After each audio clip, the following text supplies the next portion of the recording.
Today we're checking out, how is Australia so rich? I mean, they're just a big island down there in the middle of the Pacific Ocean. How are they so rich? And it's all desert. How can they be so rich? We're about to find out.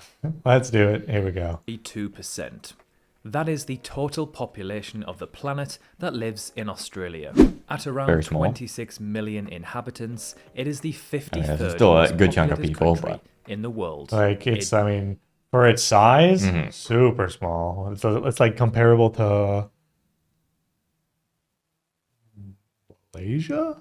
Yeah, Malaysia's like 30, I think. Or, I don't know. I can't think of any that are exactly 25, but something like that. I think the Gigantic. island of Mindanao in the Philippines has about 25 million people, 26. Gigantic country that itself is a continent located down under. It is rather secluded and thousands of kilometers away from any other major civilization. Yet it has the 13th largest economy on the That's planet, crazy. and Australians find themselves as being the 20th richest on Earth in terms of GDP per capita. So just how is Australia so wealthy? I'm your host Sam, and you're watching the Geography Bible. First of all, let's take some in-depth look at Australia's economy and financial statistics. As mentioned earlier, they have the 13th largest economy on the planet, with a GDP of around 1.6 trillion US dollars, putting them above Spain and just below Brazil, a country with over Brazil? 8 times the population Yeah, and surrounded go. by many other countries. Australia's GDP Crazy. per capita for purchasing power is just shy of 55,000 US dollars, which works out to roughly 77,000 Aussie dollars, placing them above the likes of Canada, the UK, and France, but just below Germany, Sweden, and Austria. And finally, Australia ranks as having the 8th highest average salary It's an in the interesting world. looking city. Yeah, which city is that? Wow. So, some very impressive stats for a country where 90% of people live in just 3% of its land. So first things first, Australia is incredibly rich in minerals.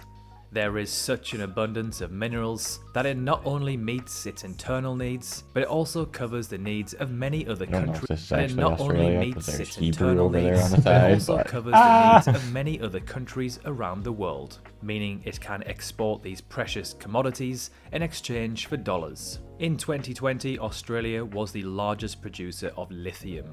You might have heard of this compound. It is used in batteries. And in case you haven't noticed, batteries are extremely important in today's digital age, especially with the gigantic boom in electric cars. Therefore, Australia is capitalizing on this opportunity, especially in China, where 41% of all electric vehicles were that's purchased in 2020. Australia is also the largest aluminium and opal producer in the world and the third largest producer of diamonds. Another export that helps to propel Australia to the top of the rich list is food, and its food industry is almost entirely based on local produce. Australian beefs all over Southeast Asia. yeah, sometimes you see like USDA grade beef, but then I would see Australia beef is way more common. It is. It's a lot closer, so it makes sense. As Australia is not short And of milk space, sometimes too. it has vast areas of the country occupied by cereal crops. Because Australia is just so darn big, it has many different climates and can grow different fruits and vegetables that are typically found in different climate zones around the world.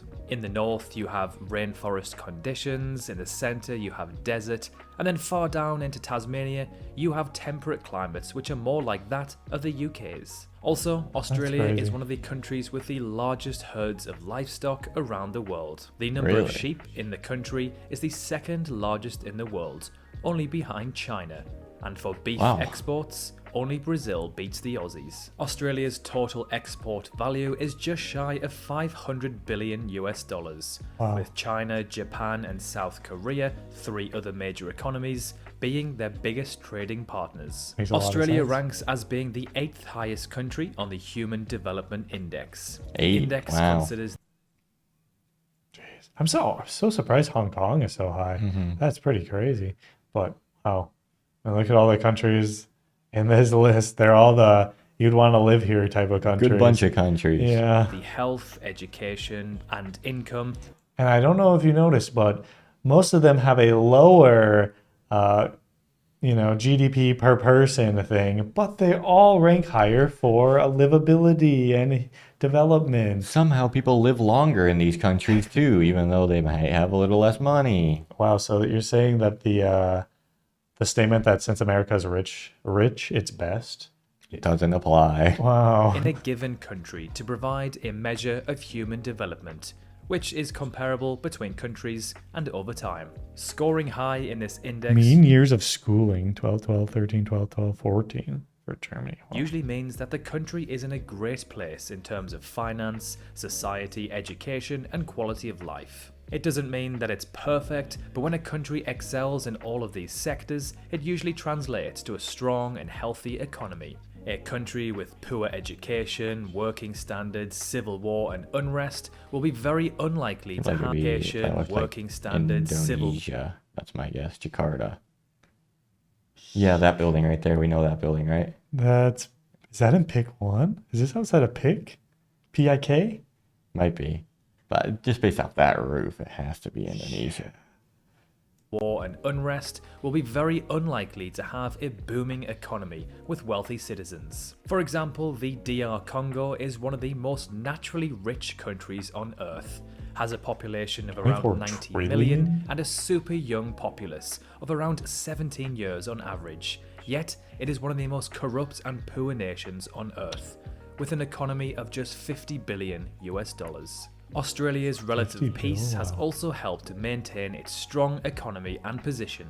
Over the last century, Europe has been annihilated flat twice, South America and Africa wrecked by civil wars and coups, and Asia all of the above. Australia and North America as well have been pretty much untouched, and so are wealthy. This isn't to say that Australia hasn't invested and been involved with wars, but there has certainly been no air raid blitzes over the Sydney Opera House. Its immigration policy is another factor that plays an important role to its wealth. Unlike other countries that have immigration policy aimed at greater cultural and ethnic diversity and to attract younger workers to help stimulate their economy due to an aging population, Australia concentrates on bringing in highly skilled and needed workers as opposed to just anyone. For example, if Australia starts to find that they have a shortage of doctors, engineers and teachers, they will slacken their immigration rules to allow more of these highly skilled workers to enter. Makes sense. Australia's education system is one of the best in the world. It is modern and highly regarded. Therefore, many international students who of course have wealthy families may apply to live and study in Australia. These then already wealthy students may go on to secure high-paying jobs and further boost the Australian economy. Pre-pandemic, Australia was a dream destination. Travellers from all across the globe, including myself, would flock to the land down under to see its many incredible attractions and soak in its gorgeous sunshine. Cosmopolitan cities, national parks, architectural landmarks, beaches and amazing weather. It's no surprise that in 2019, Australia's income from tourism was around 42 billion US dollars, about 3.2% of its GDP. It's just so dang far away for a lot of people. Yeah, especially Americans. 7th highest in the world. From the Sydney Opera House to Ayers Rock to the Great Barrier Reef, Australia has some of the world's most fascinating landmarks and attractions. Australia's booming housing market is great for bringing in money to the country on taxes due to massive demand of new buildings and homes, but not so great for the everyday Australian trying to buy a house. Very similar to what I see in London. The mega rich from all across the planet buy properties in cities and countries that are well developed and wealthy, as there is only a finite amount of space in cities like Sydney, Melbourne and Perth, which are all extremely desirable. The cost of housing continues to go up, and more are being built. In the year 2000, the average house in Sydney would set you back around $312,000 Aussie dollars. Today, it is more like 1.6 million. My the average Sheila simply 1.6 cannot mil? I mean, that's getting like, is that not what it is in like LA? I think it's that. Even like Brisbane and Adelaide are 700K. Whoa. Oh man, that maybe they should slow down the foreign people buying houses in there. Annual growth of 33% for Sydney, so it's going to keep going up too. Is it? It's just because rich people come in and buy houses and it just jacks up the price. That's insane. Real estate being an investment's kind of a iffy thing Yeah, for people actually wanting to live in houses. jeez, that's crazy. amount. I didn't expect it to be However, that a billionaire much. living in China or Japan can buy several houses and rent them out for profit. Just recently, Okay, so that's why.